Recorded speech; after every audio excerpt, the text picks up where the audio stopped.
Minority welfare का budget आपने 40% कम कर दिया। क्या ये डिस्क्रिमिनेशन नहीं है? आपने मौलाना आजाद फेलोशिप को खत्म कर दिया अल्पसंख्यक समाज के लिए। अब कोई मुसलमान बच्चा फेलोशिप और PhD नहीं कर पाएगा।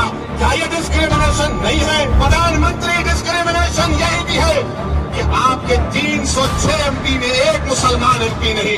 डिस्क्रिमिनेशन ये भी है कि आपके पास एक मुस्लिम मिनिस्टर नहीं। वजीर आजम के आपका दिल्ली के MP ने नहीं कहा कि मुसलमानों से कोई खरीदो फरोख्त मत करो। क्या ये डिस्क्रिमिनेशन नहीं है? बताओ प्रधानमंत्री, फिर आपने क्यों कहा ये? हमारे वजीर आजम अमेरिका गए, वजीर आजम अमेरिका गए, हमको उस पर कोई एतराज नहीं है। हम भी चाहते हैं कि भारत, इंडिया और USA के ताल्लुकात और अच्छे हों। अब तो हम स्ट्रेटेजिक पार्टनर हैं। अब तो हम एग्रीमेंट्स में शेयर्ड वैल्यूज का जिक्र करते हैं।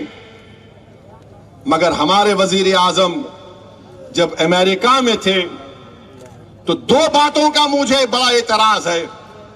उमूमन अगर कोई मुल्क का वजीर आजम फॉरेन टूर पर जाता है, उस पर तबसरा करना ठीक नहीं है। मगर वजीर आजम प्रधानमंत्री मोदी, मैं मजबूर हूं आपकी बात को यहां पर रखने के लिए। एक ये कि नरेंद्र मोदी ने पहली प्रेस कॉन्फ्रेंस 9 साल में मीडिया के सामने आकर की। 9 साल में कोई मीडिया उनसे सवाल नहीं कर सकता था, कोई मीडिया के लोग नहीं। हां, वो एक सेलेक्टेड मीडिया का ग्रुप है। जैसा एक इंटरव्यू लेने वाले पूछा, मोदी जी आपको आम पसंद है? काटने के पसंद है या चूसने के पसंद है? अबे क्या तू अभी भी इतना बुढ़ा हो के दूध निप्पल से पीता? फिर एक रिपोर्टर पूछे, आप अपने जेब में बटुआ रखते, कहीं को तेरे को धिंगाना होना?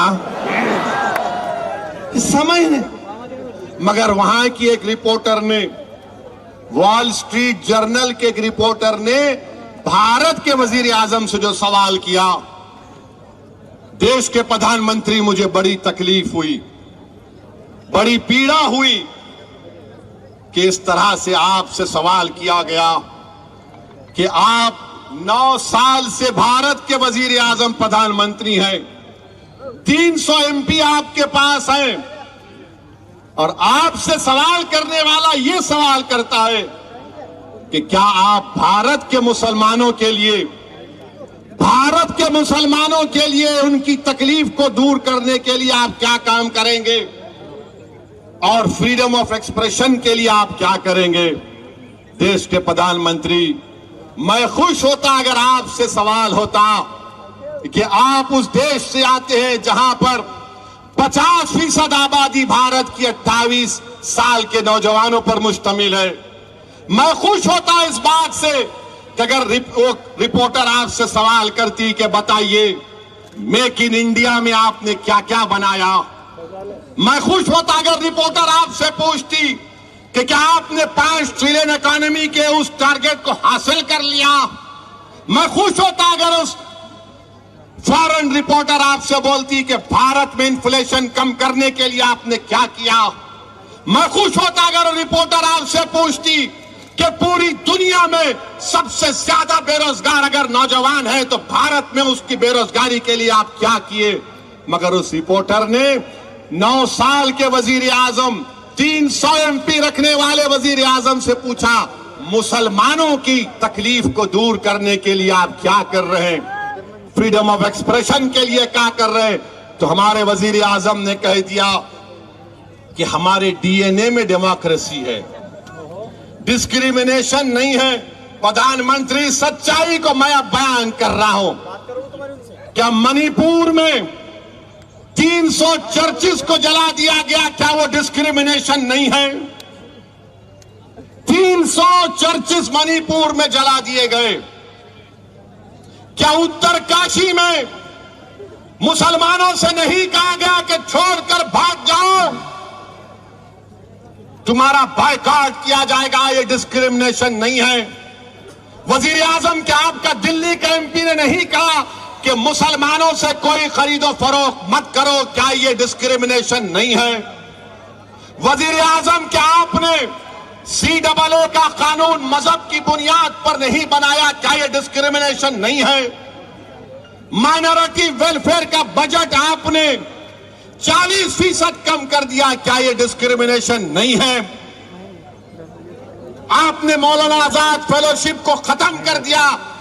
अल्पसंख्यक समाज के लिए अब कोई मुसलमान बच्चा फेलोशिप और PhD नहीं कर पाएगा, क्या यह डिस्क्रिमिनेशन नहीं है? प्रधानमंत्री, डिस्क्रिमिनेशन यही भी है कि आपके 306 MP में एक मुसलमान MP नहीं। डिस्क्रिमिनेशन यह भी है कि आपके पास एक मुस्लिम मिनिस्टर नहीं। बताओ प्रधानमंत्री, फिर आपने ये क्यों कहा? ये मुझे बड़ी तकलीफ हुई कि आप से इस तरह का सवाल वॉल स्ट्रीट जर्नल के जर्नलिस्ट ने कर दिया। हम तो उम्मीद करेंगे कि भारत के जर्नलिस्ट भी पप्पा जी से इस तरह का सवाल करेंगे। करेंगे नहीं मालूम, मगर अफसोस हुआ देश के प्रधानमंत्री, आपसे इस तरह का सवाल हुआ।